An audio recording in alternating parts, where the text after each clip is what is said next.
In this lesson, we'll cover using the Align tool to align various objects in your Revit model to one another. For example, on my screen, I have 4 diffusers. Those are the squares with the X's. And I would like to align them with each other horizontally and vertically. To do that, we'll use the Align tool.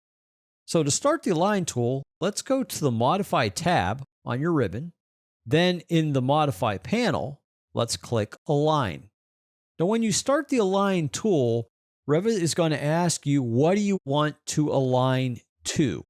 So in this case, I'm going to pick the end result first of whatever I'm aligning to. So let's say we want to align the top 2 diffusers horizontally. And the one that is correct is going to be the one on the right. So I'm going to move my mouse over one of the lines on the diffuser on the right, either the top, the horizontal in the middle, or the horizontal on the bottom. Doesn't matter.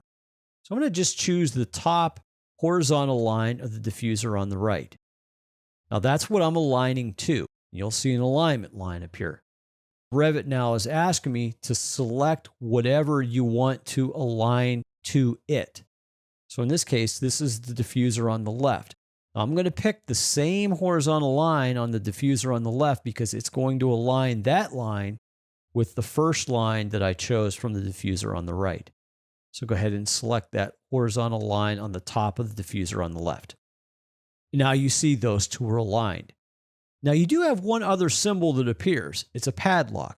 The padlock will lock these 2 elements in horizontal position, meaning if one moves, the other moves. If you don't choose the padlock, they're free to move about once again, and they can come or go out of alignment.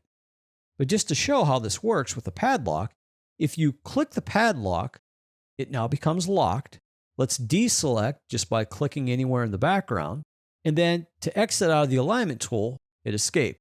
Now, if you go to move one of these actual diffusers, let's click the diffuser on the left.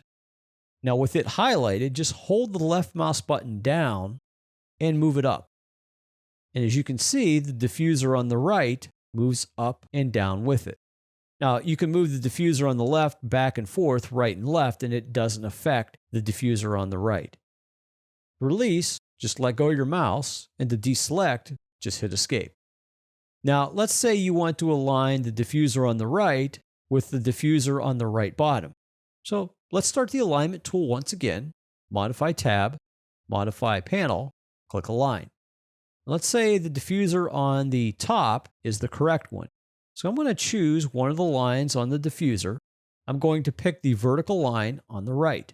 That's now my alignment line, and you see a dashed line appear. One thing to note, if you wanted to make multiple alignments in one step, there is a checkbox on the options bar for multiple alignments. If you selected that, this would allow you to make multiple elements align with one another. But in this case, we don't have multiple elements. I just have the one. So I'll select my alignment line.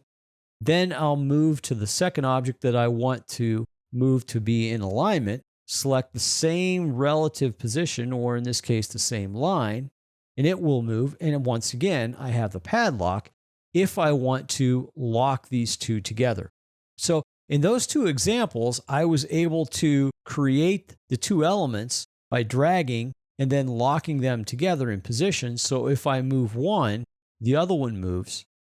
Likewise, if I select the top, you can see how both of these are actually locked together in position from the other 2. So in summary, what we looked at in this example was using the Align tool to align various elements with each other inside of Revit.